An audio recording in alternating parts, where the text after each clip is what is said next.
일단 인플레가 다시 고개를 들 수도 있잖아요. 그죠? 예, 그거에 대해서 고민이 없지 않은데 사실 그럴 만도 한 게 이번에 스페인에서 CPI 중에 몇 개가 있는데 그중 하나가 예상치를 1% 넘으면서 다시 반등하는 모습도 좀 있어가지고 약간 긴장감을 주기도 했어요. 혹시 미국도 들을 수 있지 않을까? 뭐 이런 게 좀 있었는데 결과적으로 봤을 때 이제 그냥 약간의 반등 정도가 아니라 좀 의미 있는, 그러니까 연준으로부터 연준이 다시금 신발끈을 묶고 이제 7%로 달리자 뭐 이 정도로 할 정도로 인플레이션 오려고 하면은 뭐가 필요할까라고 봤을 때 일단은 그 통화량이라는 게 있거든요. 통화량이 뭐라고 해야 돼? 말 그대로 돈이 도는 거예요.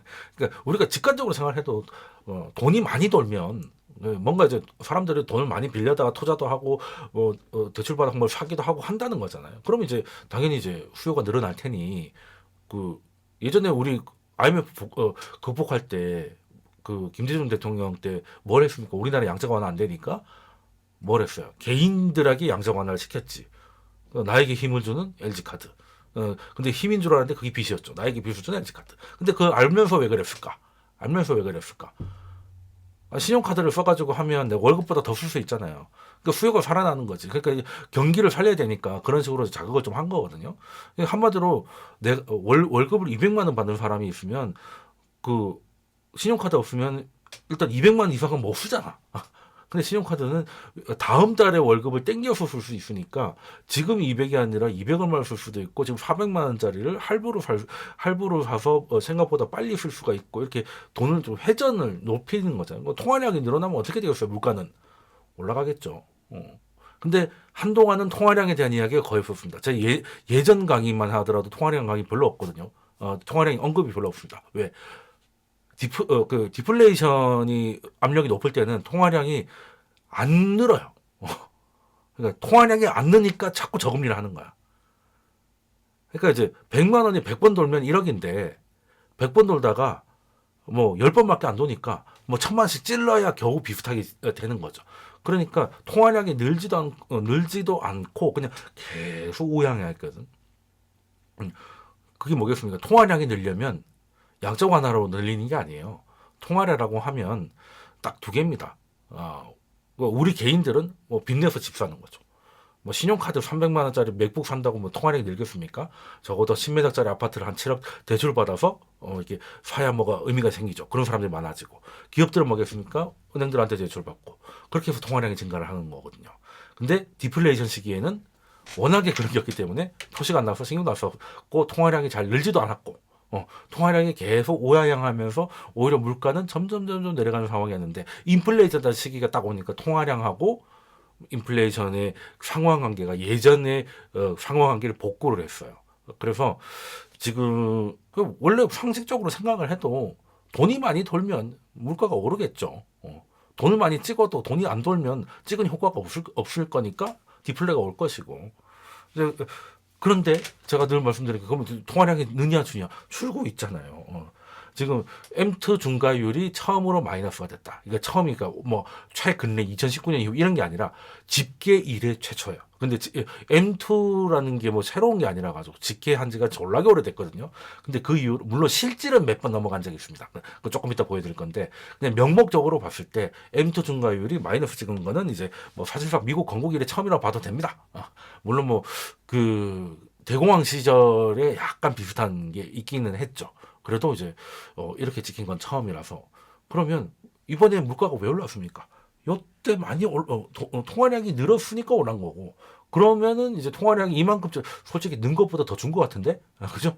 그러면은 물가가 좀 적어도 통화량하고 상관없이 올라가는 인플레이션은 뭐예요? 공급 문제로 기름이 안 나온다든지 뭐 이런 거. 그럼 통화량이 문제 없이 공급량이 늘지 않으면 인플레가 안 잡히니까. 근데 공급 문제는 거의 해결됐죠? 이제 사실 수요 측만만 남아 있는데 수요도 지금 이렇게 되면 뭐 내려가는 거는 뭐 크게 뭐 어려운 게 아닌 거죠. 그러다 보니까 지금 이제 이게 이제 그 패드 와치인데 지금 25bp 인하나 뭐 이런 것들이 지금 이제 기대감이 슬슬 생기고 있는 겁니다. 오히려 11월 넘어간 좀 빠질 거다. 라는 게 늘어가고 있고 이게 이 앞에 거는 명목적인 거고 이게 실질로 봐도 지금 이제 그 중과율이 이렇게 빠진 게 이때 볼커가 뭐 81년 그때 뭐 19%막 이렇게 올렸을 때만큼 빠졌죠. 그쵸.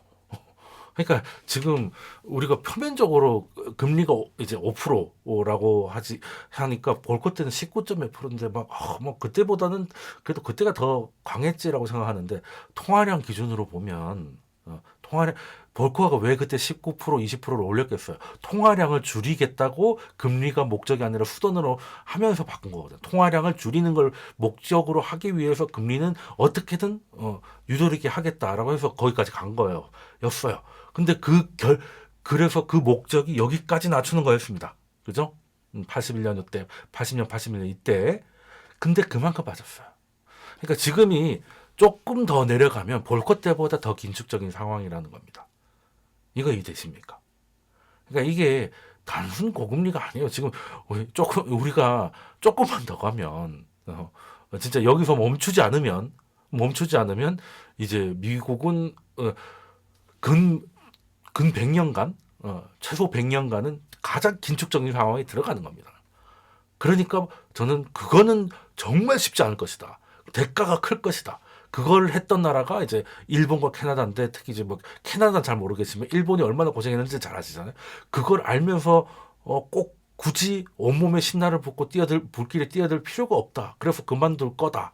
안 그만두면 아주 피곤해질 것이라고 제가 라이브에서 늘 계속 말씀드리는 게 이겁니다. 여기까지 왔어요. 더 이상 할 필요가 없어요. 이제는 좀 상태가 안 좋아진다 싶으면 뒤로 빼야 됩니다. 근데 아니나 다를까 연준이 바보가 아니죠. 제가 하는 걸 연준이 모르겠습니까? 오늘 새벽에 그걸 확인한 거야. 정도를 보겠다. 여기까지는 충분히 땡겼습니다. 충분히 끌어당겨져 속도로. 근데 이제는 그 정도로 봐야죠. 왜? 여기까지 내려와서는 최소한 증가율이 없어진 거하고 마이너스로 들어간 거는 얘기가 다르니까요. 그래서 일단 다행히 좀 늦은 감도 없잖아 있지만 어쨌든 일단은 동결로 넘어가는 것 같다라는 거고 인플레이션이 이런 통화량 관점에서 봤을 때 의미 있게 다시 반등하기란 쉽지 않을 것 같다. 그래도 미국의 고용시장이 이렇게 튼튼하고 하니까 사람들이 수요를 해서 어떻게 수요가 살아있고 하면 괜찮지 않을까? 그러니까 물가가 좀 상승할 수 있지 않을까라는 생각을 할 수 있는데 일시적으로 그게 가능할 수 있겠지만은 지금 이제 그 최종적으로 그 사람들이 쓰는 그 민간 내수 판매 이런 것들 지표를 보면은 지금 현재 상황으로 보면 연율로 환산했을 때 0.2% 정도 상승이에요. 그러니까 개인들의 실질적인 소비가 0.2% 정도 가지고 뭐 수요 때문에 뭐 인플레가 안 내려온다 이런 말 하기에는 수요가 조금 약하다. 그러니까 그 수요가 이제 막 침체로 막 무너질 정도는 아니에요. 또 고용시장이 생각보다 강하기 때문에 그 수요가 뭐 마이너스까지 가는 건 아닌데 마이너스가 아니라는 것 뿐이지 0.2%면 이거 가지고 수요 때문에 뭐 인플레가 간다고 하기에는 조금 너무 좀 무리한 해석일 수 있겠다라는 생각을 해서 지금은 그거죠. 일단은 인플레이션이 이제 추세적으로 반등하기는 쉽지 않은 상황이다. 왜? 지금의 긴축 정도가 지금 사람들이 생각하는 것보다 굉장히 강하다. 굉장히 강하다. 이런 적이 없었다. 그러니까 면목적으로는 최초고 실질적으로도 가장 강력했던 거하고 같은 수준까지 와 있다. 여기서 더 간다는 거는 미국이 걷지 않은 길입니다. 근데 굳이 제가 보기엔 걸을 이유가 없어요. 네. 그래서 여러분 고생하셨습니다. 여러분 고생하셨고. 자, 이거는 꼭 미국뿐만이 아니라 지금 이제 그 통화량이 사후적으로 인플레이션에 어떻게 영향을 끼치는지의 BIS에서 나온 리포트가 있던데 이거 가지고 온 거예요. 자, 보시면 파란색이 통화량입니다. 미국이거든요. 통화량이 확 증가하니까 사후적으로 뒤늦게 올라가죠. 약간의 레깅을 두고 따라 움직이죠. 뭐 다 똑같습니다. 통화량 증가하니까 물가 올라가고 유로존이죠. 유로존 물가 안 올라가는 거 뭐 다 아실 텐데 여기도 의미 있게 통화량이 증가하니까 물가가 이렇게 되는구나. 근데 여기에는 통화량도 있겠지만 유럽은 아무래도 요 절반 정도는 푸틴의 덕이다라고 봐도 될 것 같고 영국도 마찬가지죠. 느니까 통화량 느니까 올라가, 통화량 주니까 떨어져, 통화량 오르니까 물가 올라가. 똑같죠. 뭐 캐나다도 마찬가지입니다. 물가 내려가다가 통화량 증가하니까 물가 뒤늦게 올라가죠. 그럼 내려가니까 이제 좀 내려가겠지. 브라질도 마찬가지고 타일랜드 같은 신흥국도 마찬가지입니다. 통화량 느니까 내려가던 물가가 다시 기어 올라가잖아요. 사실 어렵지 않습니다. 돈이 많이 도는데 물가가 올라가고 그 돈들이 오히려 마이너스로 돌면 물가는 추세적으로 하락할 수밖에 없다. 물론 그게 뭐 예전처럼 뭐 1점 몇 프로, 1.2%까지 뭐 순식간에 가지 않는다 하더라도 각종 뭐 리쇼어링이나 이런 요소들 때문이라도 뭐 최종 목적지는 조금 높을 수 있겠으나 내려가는 거는 뭐 거의 기정사실이고 이제 속도의 문제인데 속도도 그렇게 답답하지 않을 가능성도 좀 있다라는 겁니다.